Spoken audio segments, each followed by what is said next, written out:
Always welcome साथियों। Digital class हमेशा आपके साथ। विद्वानों, अपनी प्रोडक्शन इंजीनियरिंग की सीरीज चल रही है। जो भी कंटेंट अब तक आपने पढ़ा है और आगे इस वीडियो में पढ़ने वाले हैं, सारा कंटेंट आपको पीडीएफ फॉर्मेट में अवेलेबल रहेगा।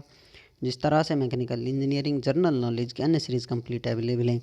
इस कंटेंट का इस्तेमाल आप SSC, RRB, state, JEE, GATE, B Tech, AMI के एग्जामिनेशन के लिए कर पाएंगे।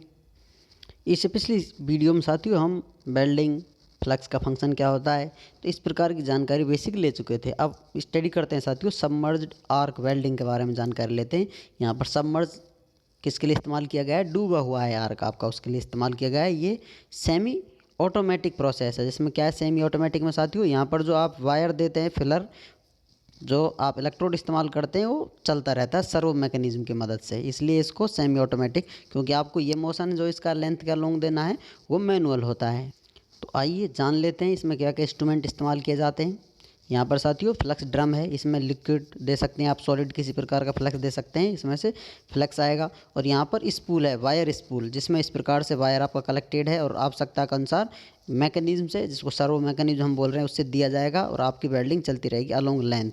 ये आपको इधर से आप देखेंगे तो आप टॉप व्यू कह सकते हैं इसको। साइड से, फ्रंट से देख रहे हैं, पल्ली तरफ देखेंगे आप, टॉप व्यू देखेंगे तो एक लाइन नज़र आएगी आपको वेल्डिंग की, जो लेंथ क्या लॉन्ग होगी, अंदर की तरफ ये जा रहा होगा।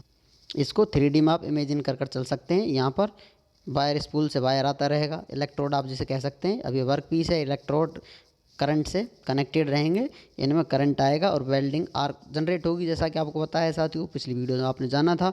इसमें विभवांतर है, वोल्टेज डिफरेंस है, जिससे इसके मध्य में एयर होता है वर्क पीस के, और जो आपका इलेक्ट्रोड है जहाँ से करंट आ रहा है, लेकिन इसको इतना कम कर लिया जाता है जहाँ पर स्पार्क जनरेट हो जाए। यहाँ पर जो करंट फ्लो होने लग जाए आर्क के रूप में, यहाँ पर ये करंट स्टार्ट हो जाता है और अपनी वेल्डिंग स्टार्ट हो जाती है। टेम्परेचर इतना अधिक हो जाता है कि ये वायर है आपका, इलेक्ट्रोड है, मोल्ट होने लगता है, पिघलने लगता है। उसके ऊपर कवर करने के लिए, एनवायरनमेंट, एटमॉस्फेयर बनाने के लिए फ्लक्स आता है, जो बाहर से एटमॉस्फेरिक गैसों से इसकी क्रिया नहीं करने देता, जिससे मेटल ऑक्साइड ना बन पाए, जो कमज़ोर वेल्डिंग की ओर ले जाता है इसको। तो इससे कवर करने के लिए फ्लक्स का हम इस्तेमाल करते हैं। अब यदि आपसे पूछें एप्लीकेशन कहाँ का इस्तेमाल कर सकते हैं सबमर्ज आर्क वेल्डिंग का, आप एलपीजी सिलेंडर्स जब हम बनाते हैं, शिप बिल्डिंग, शिप में जो आप चद्दर बनाते हैं, मास प्रोडक्शन में आपको बहुत सारी चीज़ें ऐसी करनी हो, समझ लीजिए उस चीज़ की कमी है वायर स्पूल बनाने के लिए। क्योंकि पहले आपके पास इलेक्ट्रोड थे, तो इलेक्ट्रोड वेल्ड करते जाएंगे, ख़त्म होते चले जाएंगे, तो आपके पास लिमिटेशन होगी। आपको लंबी वेल्डिंग करनी है तो बार बार इलेक्ट्रोड ख़त्म होते जाएंगे, तो यहाँ आपको गैप देखने को मिलेगा। लेकिन आप चाहते हैं कंटिन्यूस वेल्डिंग की जाए लंबे टाइम तक, तो स्पूल, वायर स्पूल इस्तेमाल करेंगे और इस प्रकार कंटिन्यूस लंबी वेल्डिंग आप कर सकते हैं।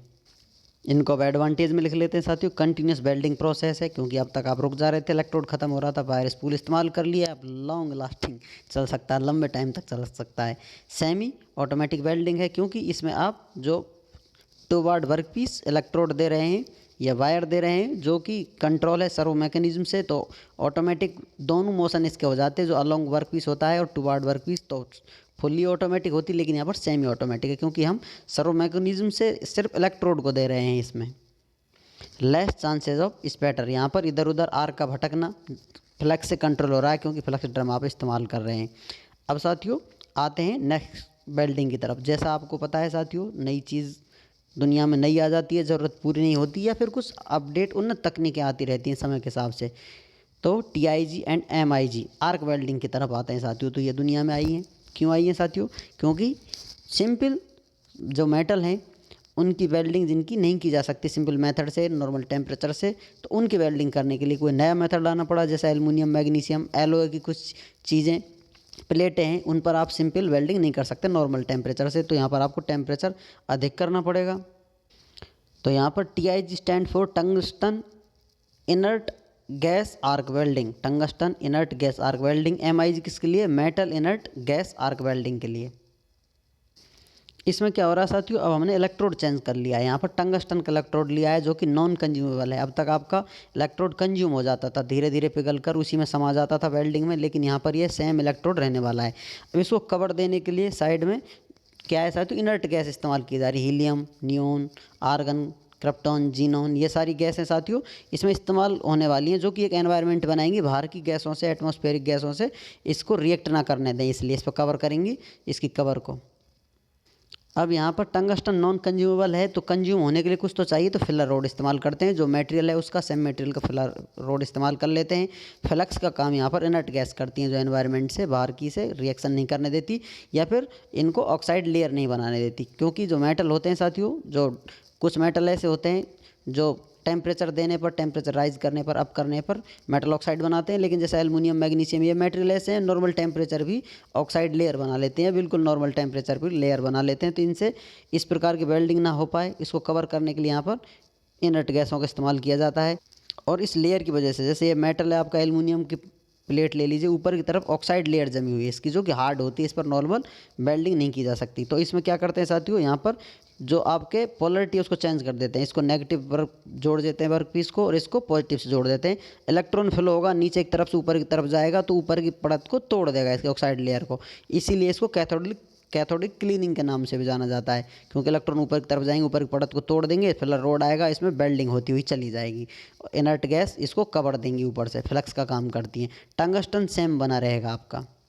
तो बातें आप कह सकते हैं सिंपल मेटल की जो वेल्डिंग नहीं की जा सकती, ऑक्साइड बनाते हैं उनकी, एल्युमिनियम ऑक्साइड, मैग्नीशियम ऑक्साइड, इस प्रकार के एल्युमिनियम मैग्नीशियम प्रकार के मटेरियल की वेल्डिंग करने के लिए TIG और MIG का इस्तेमाल किया जाता है। यहाँ पर साथियों टंगस्टन इस्तेमाल किया जा रहा है। अब टंगस्टन की जगह मेटल इनर्ट गैस भी इस्तेमाल की जाती है साथियों, और एक्टिव गैस। यहाँ पर इनर्ट गैस को हटा दिया जाएगा आगे जाकर।